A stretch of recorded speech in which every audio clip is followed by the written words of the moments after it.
Hola, buenas.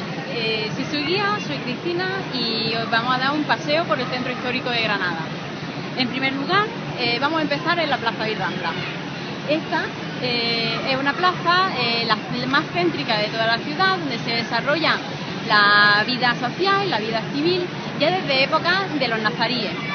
Hoy realmente es conocida por sus puestos de flores, por sus restaurantes, sus bares, pero antes fue un arrabal. Realmente la composición de la plaza ha cambiado mucho, sobre todo a causa de algunos incendios que hicieron que se remodelara por completo. Y hoy tiene más el aspecto de una plaza mayor castellana. Solamente lo único que le falta son los soportales. Hemos aprovechado estos días de Corpus para venir aquí y podéis contemplar las carocas. ¿Qué son las carocas? Pues las carocas son una serie de viñetas con un sentido humorístico, pero sobre todo sarcástico, sobre la vida de la ciudad o la vida incluso a nivel español, a nivel nacional e incluso con algún tema internacional. Se acompañan también con unas quintillas, unos poemitas que ilustran esa viñeta. Si quieren, damos una vuelta y las vemos un poquito por encima.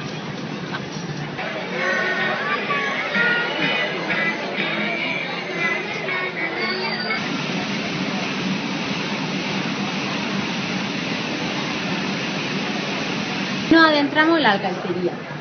Como veis, es un mercado y que era el antiguo zoco nazarí. El problema, pues como siempre, un incendio que devoró todo el entramado urbano de la alcalcería y tuvieron que derruirlo. Eso fue a mediados del siglo XIX. ¿Qué pasó? Decidieron reconstruirlo, por supuesto, y lo hicieron en un estilo neoárabe, en recuerdo a esa época islámica. Actualmente sigue con esa función comercial, pero ahora está sobre todo dedicada y enfocada al turismo. Son puestos de souvenir, de chilaba, de cuero y sobre todo pues souvenirs de la ciudad. Bien, hemos llegado a la Capilla Real, donde están enterrados los reyes católicos y su hija Juana la Loca y su queridísimo Felipe el Hermoso. En principio les voy a dar unas cuantas directrices sobre el exterior, algunas sobre el interior y posteriormente tendrán un rato libre por si ustedes quieren visitar los interiores, tanto de la capilla como de la catedral.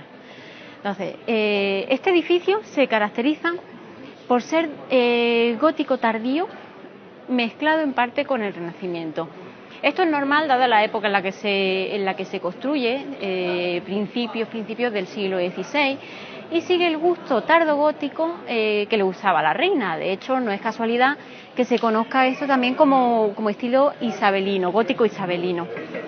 Se contrasta también ese gótico isabelino tan recargado con los muros, que son prácticamente lisos. Así como ese contraste se puede ver también en el interior, y ya no solo en el contraste entre los muros y la decoración, sino en cuanto a la propia decoración. Verán que está el sepulcro, o los dos sepulcros de los reyes católicos y de Juana y Felipe, en un estilo plenamente renacentista. Lo hizo un italiano, Domenico Fancelli, que seguía el gusto renacentista de esa época, pero esos cenotafios están cubiertos por una bóveda de crucería auténtica del gótico tardío.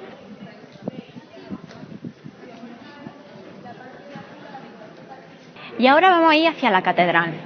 Pero antes les quería comentar qué es esto, o qué había aquí realmente.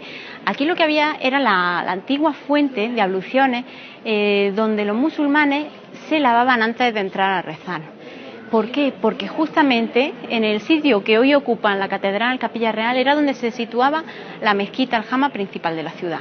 Entonces vamos ahora, como he comentado, a la Plaza de las Pasiegas, donde está la fachada de la catedral. Vámonos.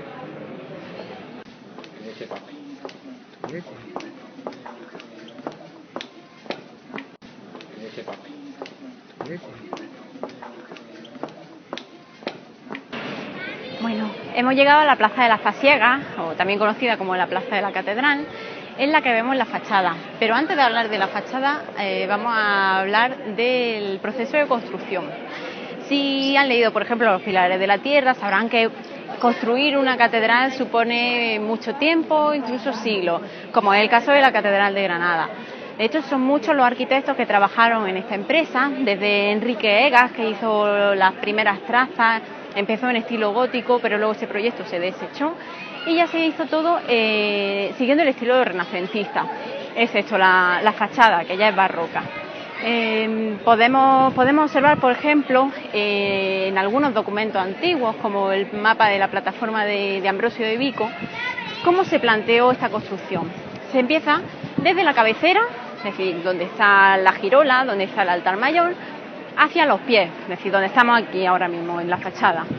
En ese documento del que le hablo, es muy interesante ver cómo está proyectada y ya erigida esa parte de la catedral de la cabecera y la torre, pero el resto de la catedral, la parte de las naves, está todavía sin construir. La torre quedó incompleta. Realmente lo que vemos ahora es una torre mocha, pero tuvo un cupulín que después no estuvo bien construida, además de zona sísmica.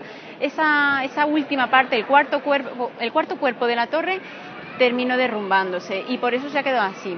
También iba a tener una torre gemela en el otro lado que nunca se llegó a construir, pero bueno, nos vamos a centrar en un par de aspectos esenciales. El interior, que luego lo verán ustedes, de Diego de Siloé, y sobre todo la obra de Alonso Cano. Alonso Cano podríamos decir que es el Miguel Ángel granadino. Hizo pintura, hizo escultura, hizo arquitectura, tocó todos los palos, podríamos decirlo así. El altar mayor, en vez de tener un retablo, lo que tenemos son siete cuadros de gran formato de la Virgen, que lo hizo Alonso Cano. Igualmente, la propia fachada barroca de la catedral es de Alonso Cano. ¿Y por qué es barroca? Muchos piensan que el barroco es porque nos presenta algo recargado, y como podemos observar no es algo realmente muy decorado, muy ornado. El barroco realmente, una de las cosas que busca son los juegos de luces, los juegos de forma, y aquí podemos ver, esto parece realmente como un telón teatral. Vemos formas curvas, formas rectas, tanto en vertical como en horizontal. Pero realmente vemos muy poca decoración. La poca decoración que hay, por supuesto, iconografía religiosa dedicada a la Virgen de la Anunciación. Virgen a la cual la catedral, su vocación es hacia esa Virgen.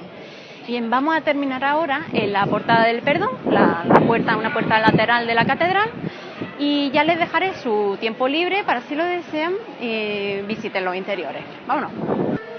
Bueno, y como le he dicho, concluimos nuestra visita aquí en la Puerta del Perdón, una de las puertas laterales de la catedral que conecta directamente con el crucero. Y en la otra parte del crucero tenemos la puerta que conectaría con la Capilla Real, pues de hecho capilla y catedral se hicieron con la intención de estar conectadas por esa puerta. Hoy está cerrada de todas formas al público, pero la intención era que estuvieran abiertas. ¿Por qué?